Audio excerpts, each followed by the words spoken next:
If you think triglycerides are the worst number on your lab sheet, you may be watching the wrong danger. Many people in their 60s, 70s, and 80s worry about the fattier-sounding word and miss the marker that quietly clogs arteries.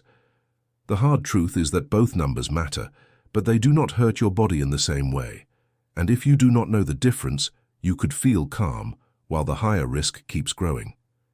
If you want simple health talks like this that you can actually use, please subscribe now. A lot of good people miss these videos because the platform stops showing them, unless they are subscribed. I would hate for you to miss next week's topic just when you need it most. Let me give you the short answer right up front. If you are asking which marker is more dangerous for heart attack and stroke, the answer is usually LDL. LDL is often called bad cholesterol because it is the one most closely tied to plaque, which is a sticky, fatty buildup inside artery walls.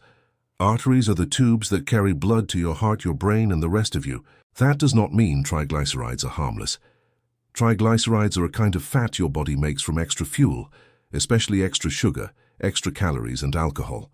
When they run high, they can raise heart risk too, and when they get very high, they can become a more urgent problem in a different way. So this is not a story of one number being good and the other number being bad. It is more like two warning lights on the same dashboard. One warning light tells you the pipes may be getting coated over time. The other tells you your body may be storing and handling fuel in a rough, unhealthy way. If both are up, you do not want to ignore either one. By the end of this talk, you will know when LDL is the bigger threat, when triglycerides become urgent, and what simple steps can help you today. And I want to do this in a way that feels clear, not scary. So let me count this down from 6 to 1, like a calm check-up talk across the desk. You and I are just going to sort out what matters most. Number 6 is this: triglycerides show how your body is handling extra fuel. Think of them like boxes in a garage. If the garage keeps filling with extra boxes, it tells you more stuff is coming in than going out. Picture this: you eat toast, sweet snacks, and a big dessert at night, then sit most of the evening. Your body does not need all that fuel at once, so it packs some of it away as triglycerides. One simple step you can start today is to cut one source of added sugar from your daily routine. That could be sweet tea, soda, juice, dessert after dinner, or even that second pastry in the morning. You do not need a perfect diet to see change. You need one steady change your body can count on. This matters more with age than many people realize. As the years pass, your body often gets less flexible with sugar and fat handling. That does not mean you did anything wrong. It means the same foods that once slid by may now leave more of a mark on your blood test. A lot of people think triglycerides rise only because of greasy food. Sometimes that is true, but often the bigger driver is too much sugar, too many refined carbs, too much alcohol, or not enough movement. Not enough. Refined carbs are foods like white bread, crackers, sweet cereal, and pastries. They break down fast and can push your blood sugar up in a hurry. When that happens again and again, your body has to decide what to do with fuel it cannot use right away. One answer is to turn some of it into triglycerides. That is why someone can say, "I do not even eat that much fat," and still have triglycerides that run high. The problem may be the total fuel load, not just the butter on the plate. This is also why triglycerides often travel with other problems. High blood sugar, extra belly weight, low activity, poor sleep, and too much alcohol can all push them up. They are not just a random number. They often tell a story about how your whole system is coping. If your triglycerides are only a little high, that is a warning, not a reason to panic. It is your body tapping you on the shoulder and saying, "Please stop sending in more than I can handle." That warning can be useful if you listen early. The good news is, triglycerides often respond well to daily habits. A short walk after meals can help, so can smaller portions of sweets and starches. So can eating protein and fiber earlier in the day, so you are less hungry at night. Fiber is the rough part of plant food that helps slow down digestion and keeps you fuller longer. Here is a question for you, and I really would love your honest answer in the comments. What is the one food or drink you know pushes your numbers the wrong way, but you still find hard to leave alone? Just naming it can be the first real step toward change. Now let us move to number 5. LDL is usually the marker more directly tied to clogged arteries.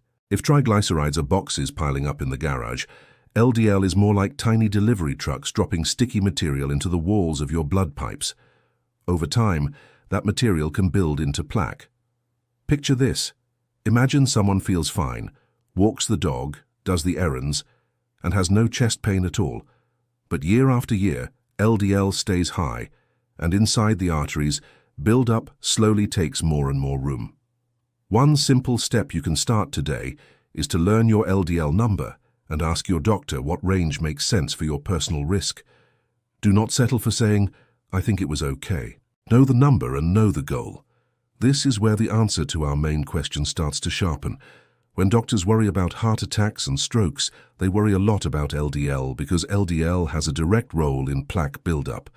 Plaque is that sticky, fatty gunk that narrows the space where blood flows. If plaque cracks open, it can trigger a clot, and that clot can block blood flow fast. That is why LDL can be dangerous even when you feel perfectly normal. Your body does not send a daily alarm that says, "Good morning, your artery wall is getting thicker today." It stays quiet. That silence fools many people into thinking the risk is not real. You may hear people say, "My total cholesterol was not that high, so I guess I am fine."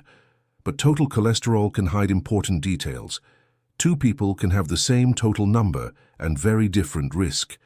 That is why LDL matters so much in the conversation.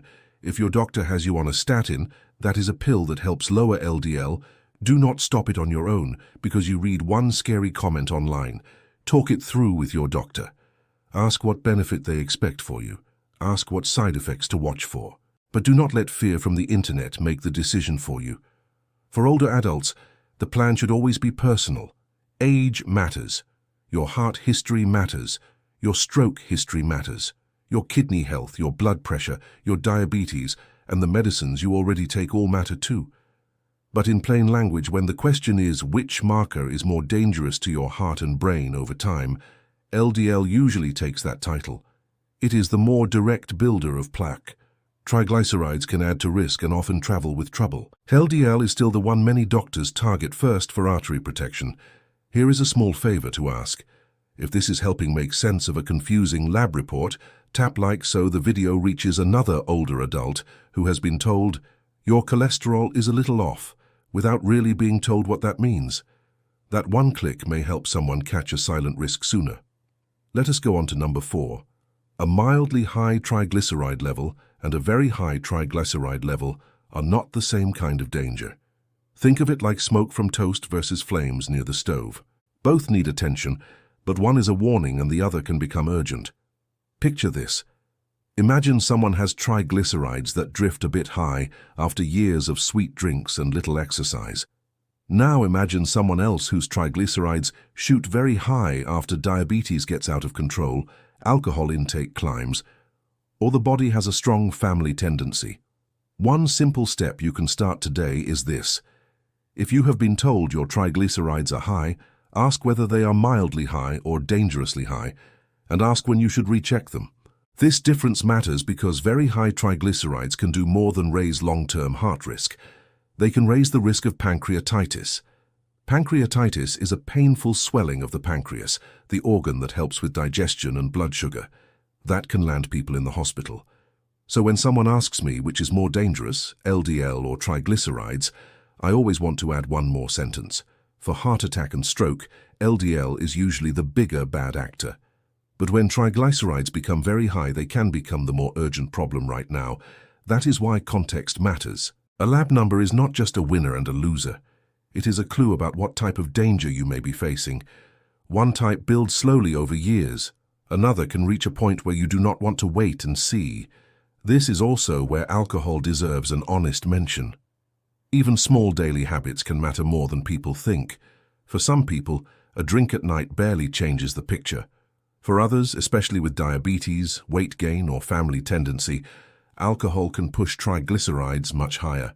The same goes for hidden sugar. Sweet coffee drinks, juice, syrup in cereal, desserts after dinner, and large portions of white bread or pasta can all add up. Not because one cookie ruins your life, because the pattern becomes the normal setting. If you want a practical move, try building dinners around a simple shape. Half the plate from vegetables, a solid piece of protein like fish, eggs, chicken, beans, or yogurt if it suits you, and a smaller portion of starch than you used to eat. That one plate pattern can help triglycerides more than people expect. Now I want you to rate yourself honestly, right where you are. On a scale from 1 to 10, how confident are you that you truly know what your own triglyceride number means? If your number is low, that is not failure. It just means this may be the perfect week to ask better questions. Number 3 is this. LDL can stay dangerous even when you look well and feel well. It is like a slow leak behind a wall. You do not hear it at first, but the damage keeps spreading in the dark. Picture this. Imagine someone says, "I walk a lot, I am not that heavy and I feel pretty good, so my LDL cannot be a big deal." Then the blood test comes back and shows the number has stayed high for years. One simple step you can start today is to stop using how you feel as a substitute for what your labs show. Feeling fine is good. It is just not proof that your artery walls are clear. This point is important because many older adults grew up in a time when you only went to the doctor when something hurt. That habit is understandable. But cholesterol does not work like a stubbed toe or a cough. The damage can grow quietly for a long time before it shows its face. That is one reason heart attacks and strokes can feel so shocking. A person may say, "I had no warning at all." Sometimes that is true. Sometimes the warning was sitting there on blood tests, blood pressure checks, diabetes visits, and medicine lists, but it did not feel real because daily life still felt normal. There is another layer here too. As we age, blood vessels lose some of their easy stretch. Blood pressure may climb, blood sugar may creep up. Inflammation, which means low-grade irritation inside the body, may become more common. In that setting, high LDL has even more reason not to be ignored. This does not mean you should live scared of every meal. That is not helpful. It means the calm, boring habits are powerful. Taking medicine as prescribed, going to follow-up visits, walking most days, eating in a way that does not keep feeding the problem. Those quiet habits protect you precisely because cholesterol trouble is often quiet too. I also want to say something gentle but important. Do not let one normal test years ago become a lifelong badge of safety. Bodies change, weight changes, activity changes, kidney function changes, medicines change, so your risk can change too. If you have not had your lipids checked in a long time, ask about it at your next visit. Lipids means the blood fats on your test, including cholesterol and triglycerides. That is not being needy. That is being wise. And if you have had chest pain, shortness of breath, a past stroke, blocked arteries, diabetes, or kidney disease, the conversation about LDL becomes even more serious. Not because you should be frightened. Because once risk is already on the table, LDL has less room to be brushed aside. Think of it this way. Think of it this. If triglycerides are a sign the kitchen is messy, LDL may be the grease building inside the vent. One looks like clutter you can still see. The other may be the hidden thing that raises the chance of a real fire later. Who in your life needs to hear that feeling, okay? Does not always mean the risk is low. Send this to that one person who keeps saying, "If it was serious, I would know." Sometimes love sounds like a simple share. Now let us go to number 2. But first I want to pause for one honest note. This talk is general information, not personal medical advice. Please talk with your own doctor before you change medicine, supplements, food plans, or alcohol habits, especially if you take medicine already or live with diabetes, kidney disease, heart disease, or another long-term condition. Number 2 is this. The most risky pattern is often when high triglycerides show up beside low HDL and high or even borderline high LDL. HDL is often called good cholesterol because it helps carry cholesterol away.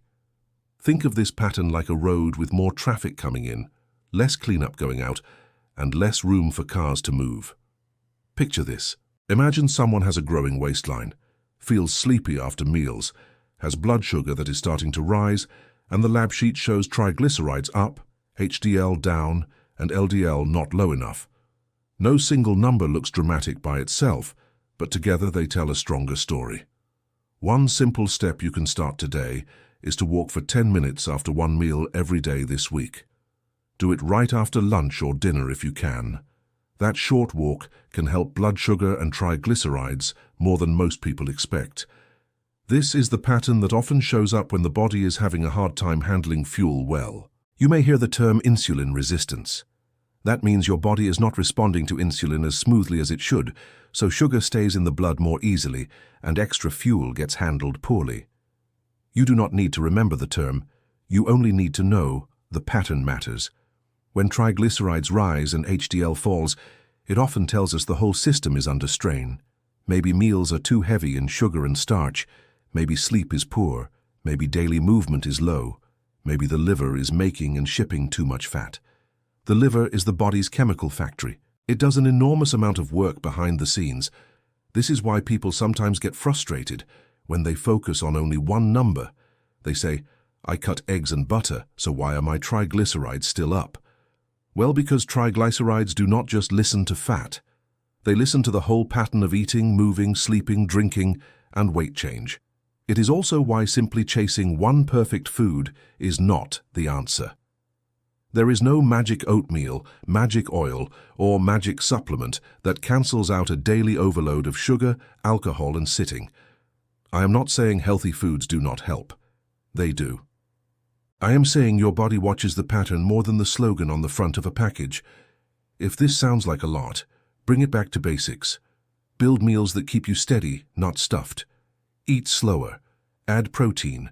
Use more beans, vegetables, nuts, yogurt, fish, or eggs if they fit your needs. Watch the sweet drinks. Watch the late-night snacking. Get up and move after you eat. For many older adults, sleep belongs in this talk too. Bad sleep can make hunger worse the next day. It can make it easier to crave sugar and easier to skip movement. So if your numbers keep drifting the wrong way, ask yourself not only what you ate, but also how you slept. I would love to hear something honest from you here. When you think about your own habits, what throws you off most often? The sweet snacks, the late eating, the poor sleep, the stress, or the fact that it is simply hard to stay active some days? Your answer may help someone else feel less alone. And now we come to number 1. If the question is which marker is more dangerous, the answer depends on what danger you mean. But for heart attack and stroke, LDL is usually the bigger threat. Think of LDL as the material that most directly helps build the blockage, while triglycerides often act more like a sign that the whole workshop is running badly. One builds the wall, the other warns about the messy system around it. Picture this. Imagine someone has LDL that stays high year after year, even though triglycerides are only modestly high. That person may still be carrying a stronger long-term artery risk than someone whose LDL is controlled, but whose triglycerides only bump up now and then after poor eating. One simple step you can start today is to make a clear plan for your next doctor visit. Write down your LDL number, your triglyceride number, the medicines you take, and one question you want answered about your personal goal. This is the heart of the whole video. If your main fear is heart attack or stroke, do not let the triglyceride number steal all the attention while LDL keeps doing the quieter damage. That mistake happens often because triglycerides sound dramatic. They feel oily and urgent. LDL can sound boring. Boring things still hurt people every day. At the same time, do not walk away saying triglycerides do not matter. They do. High triglycerides can point to diabetes trouble, weight trouble, alcohol trouble, food pattern trouble, or a family tendency.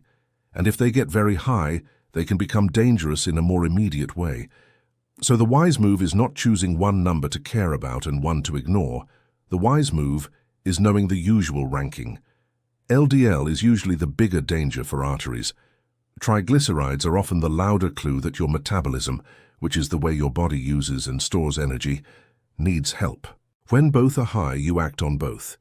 You just understand why LDL so often becomes the lead target. I also want to protect you from one common trap. Do not chase random supplements because a label says heart healthy. Some may do little, some may interact with medicines, some may give false comfort while the real work stays undone. Food pattern, activity, weight control, blood sugar care, and the right prescription plan matter far more than hope in a bottle. Another trap is trying to fix everything in one wild week. That usually fails because it asks too much of a tired body and a busy life. A better plan is smaller and steadier. Walk after dinner, change breakfast, cut the nightly sweet drink. Take the medicine on time, repeat, then repeat again. If you drink alcohol most evenings and your triglycerides are high, that is one of the clearest places to look. You do not need a moral lecture from me. You need an honest experiment. Cut back hard for a few weeks and see what your next lab says. Sometimes the result is eye-opening. If diabetes or pre-diabetes is part of your story, do not think of these numbers as separate from your blood sugar. They often move together. When sugar control improves, triglycerides often improve too. Prediabetes means blood sugar is higher than normal, but not high enough to be called diabetes yet. It is an early warning, and early warnings are gifts if you use them. I also want to say a word to you if you are already doing many things right. Maybe you walk, maybe you cook at home, maybe you keep your weight steady. Maybe you still have high LDL because of family history. That is not a moral failure. Genes matter. That is one reason some people need medicine even when they live carefully. And if you are taking medicine already, please do not use this video as a reason to stop anything on your own. Use it as a reason to understand your numbers better. Good treatment works best when you know why you are taking it. That knowledge turns a pill from a mystery into a tool. Before we close, here is one more small favor. If you want next week's topic to find you without you having to remember, subscribe and turn on the bell. These health talks only help if they reach you in time, and the bell is the easiest way to keep that line open. Let me pull this together as simply as I can. For most people, especially when we are talking about long-term risk for heart attack and stroke, LDL is the more dangerous marker. It is more directly tied to plaque in the arteries. Triglycerides still matter a lot because they often warn that your body is struggling with sugar, weight, alcohol, or overall fuel balance. So what should you do first? Know your LDL. Know your triglycerides. If LDL is high, take that seriously. If triglycerides are high, look hard at sugar, starch, alcohol, weight change, blood sugar, and daily movement. And if triglycerides are very high, do not brush that off. If you only remember one action from today, let it be this. Stop guessing and learn your actual numbers. Then pick one habit that lowers the load on your body every single day. A short walk after meals and a sharp cut in added sugar are two of the strongest simple places to begin. And if this kind of calm, clear health talk helps you feel more in control, please subscribe, ring the notification bell, and share this with one person you care about, who keeps hearing cholesterol words but still does not know what they really mean. You are not too late. Your body can still respond, and small, steady choices can protect a lot of life ahead.